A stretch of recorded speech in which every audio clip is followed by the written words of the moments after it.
The story begins with Kotaro standing next to Ryu as he studies the plan of the Morinomiya Academy buildings while a cat strolls over the campus. He notices how big the school is. He makes his way carefully to the chairwoman's office. Kotaro stops moving, and Ryu stoops down to inquire if he is worn out and unable to continue walking. Ryu wonders what Kotaro means when he only nods. As the two go towards the building, Ryu laments the fact that their parents were free spirits who rarely return home. They were in a plane crash one day, and they will never return home. He recalls that before they could grasp what had just occurred, a man named Seikoa spoke with them on behalf of his employer. His boss, Morinomiya Academy's chairwoman, lost her son and daughter-in-law in the same plane tragedy and has offered to be Ryu and Kotaro's legal guardian. Ryu composes himself in front of the chairwoman's office door, telling himself that he should make a good introduction and offer his condolences.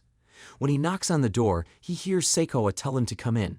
Before Ryu can say anything, the chairperson glares at them, stating she has been waiting for them for an eternity. Ryu is surprised by the chairwoman, and Kotaro refers to her fluffy hair. Ryu apologizes and promptly covers his brother's mouth. His name is Kashin Ryuichi, and his brother's name is Kotaro. The chairwoman notices the name's references to dragons and tigers. Ryu begins to express his condolences, but the chairwoman stops him, explaining that she did not call them over to become her new sons or out of compassion. After validating Ryu's ability to care for newborns and toddlers, the chairwoman asks Seikoa to escort them to the daycare center. She then slams her hands on the desk and stands up, proclaiming that give and take is the universal law. She gestures to Ryu and tells him that in exchange for looking after his needs, he will spend all of his time outside of school as the school's babysitter. Seikoa closes the door behind him, Ryu, and Kotaro. Seikoa addresses the two as Ryuichi-sama and Kotaro-sama and kneels, offering a piggyback ride as a joke, which surprises Ryu. On their way to the daycare center, Ryu asks if the chairwoman has grandchildren of her own, which Seikoa declines. He informs him that he has been assigned to care for the youngsters of the school staff. The chairwoman's son and daughter-in-law sought to start a babysitting club, but none of the students were interested. Thus, the group never got off the ground. Ryu pledges to try his best and requests that Seikoa inform the chairwoman of his appreciation for the invitation. The episode follows Ryuichi on his first day as a babysitter, where he encounters many problems and delights of caring for children. He learns to change their diapers, feed them snacks, play with them, and console them when they scream. He also develops relationships with his brother and the other children who eventually come to like him. Ryu awakens to find Kotaro on his chest. As Kotaro clutches to him, he groggily sits up. The chairperson slams the door open, startling Ryu. She orders him to get out of bed, but Ryu responds that it is only a little after 5 a.m. She tells them to have breakfast, prepare their lunches, and get to school as soon as possible. Seikoa enters the room wearing an apron and a headscarf, explaining that he has cooked their breakfast and lunch. Ryu is reminded by the chairwoman that he would spend all of his morning and afternoon breaks at the daycare center. Kotaro tugs the chairwoman's hair and labels it Shaggy as she leans in slightly. The chairwoman chastises him for referring to her as Shaggy and threatens to give him the same hairstyle if he does so again. Ryu apologizes as Seikoa draws a portrait of Kotaro with fluffy hair and describes him as cute. Ryu is given a Morinomiya Academy uniform by the chairperson. Ryu thinks he may wear his old one because he only has a few months of junior high remaining, but the chairperson insists that pupils at her school wear the academy's uniform. Ryu cries up as he zips on his new navy blue uniform and realizes it is a perfect fit. Kotaro removes his shoes at the daycare facility as Yuseda compliments Ryu on his new attire. He is amazed that the frugal chairwoman would spend money on a uniform that he will only wear for a few months. Moments later, Ryuichi is being warned by a top-class student named Maria Inomata because of the kids making noise in the school corridor. She is a very studious girl who is socially awkward and has trouble making friends. She comes to the daycare room during the school break, where she meets Kotaro and the other toddlers. She is initially annoyed by their presence, but gradually becomes fascinated by them and their interactions with Ryuichi. She starts to visit the daycare room more often, even helping out with some tasks. She also develops a crush on Ryuichi, but denies it when confronted by Yuseda. Ryuichi takes all the kids in the daycare center on an excursion to the zoo with Yuseda and Kamitani. They have fun seeing various animals and playing games, but they also face some difficulties such as losing Taka in the crowd, dealing with Kazuma's tantrums, and calming down Kirin's fear of snakes. Ryuichi manages to handle all the situations with patience and kindness, earning the admiration of both Yuseda and Kamitani. He also bonds with his brother and the other children, who enjoy his company and attention. Yuseda checks the calendar while the kids play. When he notices that it is Valentine's Day, he summons everyone. He extends his hands, and Kotaro places his hand on Usade's. As Usade laments, the children all declare that they have nothing. A few female classmates discuss distributing chocolate to other boys.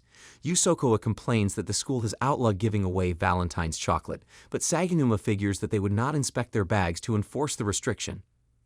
Usokoa asks Ryuichi if he has any chocolate, and when Ryu denies it, Yusokoa begs Ashimaru to give him some. Ashimaru overhears this and secretly rejoices that he has not yet received any chocolate. Ryu knows that Hayato must have received quite a lot. Sure enough, a girl approaches Hayato with a box of chocolates. However, Hayato turns her down, citing that he hates chocolate. Kawada and Yamane comment on how immature the boys in their class are. Ryu thinks about the gifted class, where Inomata is. In the gifted class, female students offer Yaji and Neza homemade chocolates. The talk of chocolates enrages Inomata, causing her to slam her pen down and scold the girls for breaking school rules. Yaji smiles and interrupts them, saying that they indeed are breaking rules, but the girls can give him chocolate off campus later. Ryu and his students, who are dressed in gym shorts and shirts, tremble in the cold. Saganuma complains that they are forced to wear shorts in freezing temperatures. Usada, who is standing close to a cart containing children. Usada explains that they are going for a walk, and the children anxiously request that they be let out of the wagon. Ryu then inquires about the wagon, to which Usada replies that he uses it when he and the children go for walks. The youngsters, according to Usada, are essentially animals. The children mock Usada, claiming that they are not animals. The students then creepily reach out their arms toward the children, whom they view as natural heat packs. The students begin chasing the children around as Usada watches them in amusement. Nearby, a mysterious man in sunglasses, a hat, and a mask watches the children from behind a tree. Ryu wonders where Takuma has gone, and he sees that he is crawling into the bushes. The mysterious man picks up Takuma, causing Ryu to panic. Hayato tells Taka to get out of the way as he takes off his shoe and throws it at the man. Usada hails Hayato on his precise pitch, while Ryu wonders if Takuma knows who this person is. Takuma excitedly declares that he is the father of his son Kazuma. The gym teacher urges the students to run a 10-kilometer marathon and tells Hayato and Ryu, who are carrying the man, that they can restart the race when they return, which causes the students to complain. The man presents himself as Mamizuka Kosuke, Takuma, and Kazuma's father at the daycare center. Ryu apologizes for not recognizing him and admits that he made a bad decision. Hayato admits that his attire made him suspect, but he also apologizes. Ryu inquires as to why he was dressed in such a manner, and Usada reveals that Kosuke is an actor. He acts out one of Kosuke's dental hygiene advertisements. Usada inquires if the two have ever seen those commercials, but they are unaware of such shows. Ryu indirectly addresses his father and mother, informing them that it truly feels like spring. Ryu brightens as he turns to tell his parents that they are now in high school. Every transferring high schooler is required to join a club, therefore the bulletin board is totally covered with flyers for each club. Ryu had created a poster for the babysitting club, but there isn't much space left on the board. Naturally, Ryu remains a member of the babysitting club. Usada asks Ryu where he will post it, and Ryu responds that the bulletin board is packed. The youngsters ask to see the poster, and Usada decides that they will visit the high school clubs on their walk. As he approaches him and the children, he tucks the poster into his pocket. Ryu is embarrassed to be following the kids and Usada around the corridors. Ryu tells Yaoi that she is worrying her by asking Kirin if she does not recognize her own mother. She congratulates him on graduating from high school and takes his hand in hers, inviting him to join the drama club because she believes he has exceptional talents. Ryu awakens in bed, feeling heavy, and discovers Kotaro sleeping on his chest. He wakes him up but hears a shift in his voice. The chairwoman chastises Ryu for remaining in bed and demands that he leave. Seikoa congratulates Ryu after he falls. The chairwoman orders him to get a thermometer and warns him firmly about the implications of catching a cold. Kotaro is concerned about his brother Ryu's illness and resolves to accompany the chairperson to produce medicine for him. Ryu struggles to get into bed, stating that this is his first time sleeping alone. Kotaro addresses the chairperson as Shaggy, and she underlines the need to warm Ryu both inside and outside. Kotaro, still wrapped in a blanket, follows her. Kotaro imagines a demonic woman as the chairwoman cuts a lemon violently. She hands him half a lemon and a cup to squeeze the juice into with the idea of adding honey and water for Ryu. Kotaro finally manages to squeeze out enough juice to cover the bottom of the cup, after much effort. Ryu, still high in fever, sleeps with a lower fever than in the morning. Saikawa suggests waking him up for dinner, but Ryu is exhausted. The chairwoman closes the door, allowing Ryu to dream about his family. Ryu sees his parents are about to leave for a trip, but Ryu argues that he is not responsible and tries to convince them to stay. Ryu's mother suggests they bring Kotaro along, but Ryu's father informs them they will return soon. Ryu cries in his sleep, and Kotaro sees his tears. The chairwoman helps him by giving him a hot beverage made by Kotaro. Ryu thanks Kotaro for not taking him away, and the chairwoman instructs him to rest. Ryu eats rice gruel and takes a nap, while Saikawa offers him ice cream.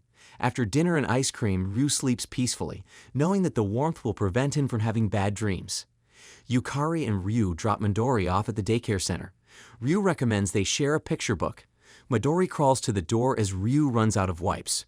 Midori falls when a red-haired student opens it. Ryu and Kotaro stare in disbelief. Ryu is holding Midori because he believes the student is not here to join the babysitting club. The student closes his nose as he complains about the foul odor. He orders Ryu to do something about the stench. Ryu approaches him and kneels, sharply asking him why he came here. As the student complains about Ryu's tone, Kotaro holds a Cinderella picture book. He refers to Midori as a poop factory and Kotaro as a space cadet. Ryu protects Kotaro when the child inquires about a girl named Midori Sawatari. Ryu asks what he wants from Midori, and the student turns around to explain that he wants to see his future daughter's face.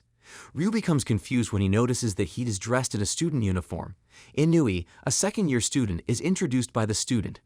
The scene moves to Ryu disguising himself as a Dragon King, putting everyone asleep, and naming Midori the Devil Queen. The other Rangers 5, Rangers Red, Yellow, Blue, and Pink, introduce themselves. Kirin is coloring without paying attention. Taka casts Hayato as the monster, but he rejects it. Ryu warns Hayato not to just stand there and watch. Kirin, like Inomata, refuses to play childish games and emphasizes the importance of studying.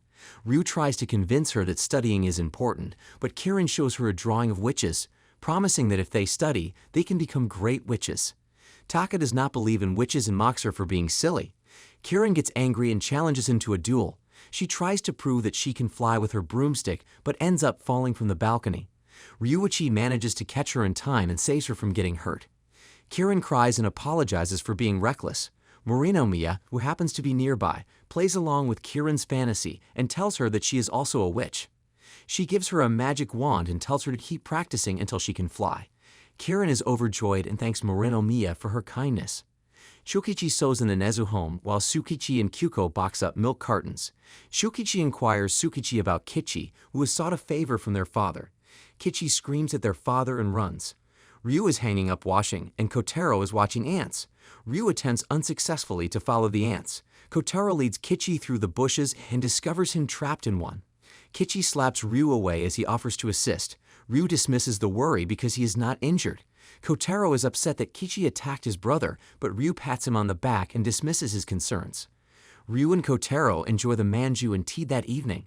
Saikawa pours tea and mentions seeing 2 butts growing from the hedge in front of the mansion. When Ryu discovers Saikawa is talking about the Nezu twins, he spits up his tea, and Saikawa remarks that it was quite an interesting sight. The next day, Usaida, a bully, mocks Ryu for not coming for lunch due to his chemistry report. Ryu tells Usaida not to bully the children. Ryu returns to his class, but his lunchbox is left in the daycare center. The children stare at the lunchbox, but Usaida refuses to let them eat it.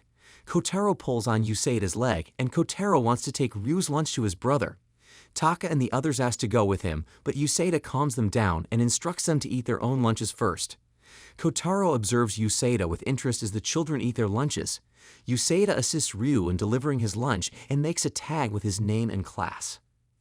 Usaida is concerned about Kotaro leaving the daycare center alone. He notices Inui outside the window and imitates her by lowering his fist. Kotaro and Midori are both concerned about Kotaro's safety.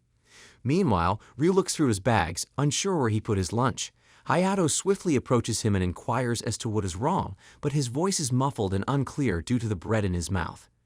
Ryu confesses that he forgot his lunch and informs Hayato that he cannot understand him if he speaks with food in his mouth. Hayato protests while holding the bread. Ryu intends to dash to the daycare center to have his lunch before beginning his report. Washimaru offers Ryu her diet lunch, surprising him and infuriating his classmates. Ryu refuses, feeling that dieting is harmful. He chooses to visit a daycare center, where Epizawa, Saganuma, and Yusokawa serve him lunch. The male classmates refuse to let him eat solely Ushimaru's lunch, and Ryu discovers his desk overflowing with food. Ryu serves rice to Kotaro, and the two have a meal.